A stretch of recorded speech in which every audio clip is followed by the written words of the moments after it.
Hi, my name is Pluto. I use they, them pronouns. I studied abroad just outside of Dublin, Ireland. I'm here to talk about the fact that I'm trans, I'm non-binary, and how that impacted my experience abroad. I always knew I wanted to study abroad ever since I knew that it was a thing when I was a kid. I've always loved to travel, and I didn't really get a whole lot of chances to travel as a kid.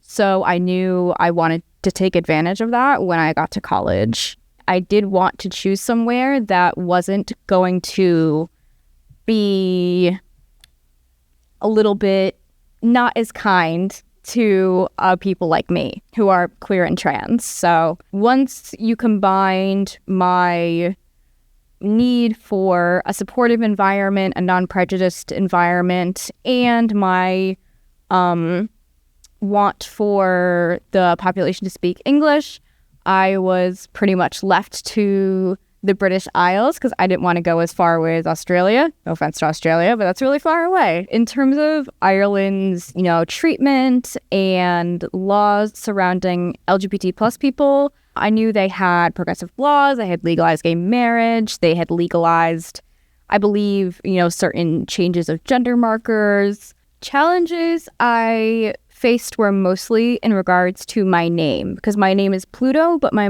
name is not legally Pluto. So obviously going through the airport, my legal name was on my passport.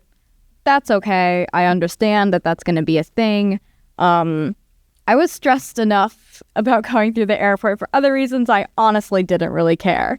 But I did face some struggles with going by my preferred name with both my partner program and my university, especially starting off during the application process. My partner program, they kept track of everything by people's legal names, which is totally understandable, but they didn't have anywhere to put in a preferred name.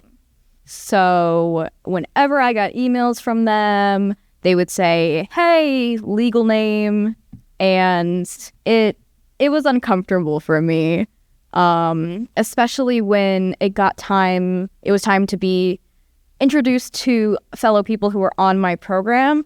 I didn't get introduced using my name Pluto. They introduced me as my legal name. So it felt like I wasn't the first person to introduce myself to my peers who were going to be on my program. It felt like someone else was introducing a different person. So I had to email, my provider and my resident director on site and my fellow students on my program and just say, hey, I know this is what it says my name is. That's not my name. My name is Pluto. It's nice to meet you. Just forget you ever saw that. So that was definitely a challenge that I faced before I even got on the plane. People were very understanding about the fact that I didn't go by my legal name, which was very nice. But the fact that they didn't have those systems in place for people like me to be able to go by something that isn't their legal name was very frustrating to me. If you're queer and you're trans and you really want to study abroad, you are concerned about these roadblocks, speak to someone, speak to an advisor, speak to a friend, speak to other queer and trans people who have been abroad. Just say, hey, I really want to go abroad. I want to study abroad, but there are these roadblocks that I'm really concerned about. Can you please help? Because despite all of these not ideal circumstances that I had to face, every chance that I could have been offered to go abroad, I would still take it. Obviously, if you're going to be unsafe, you do what's best for you.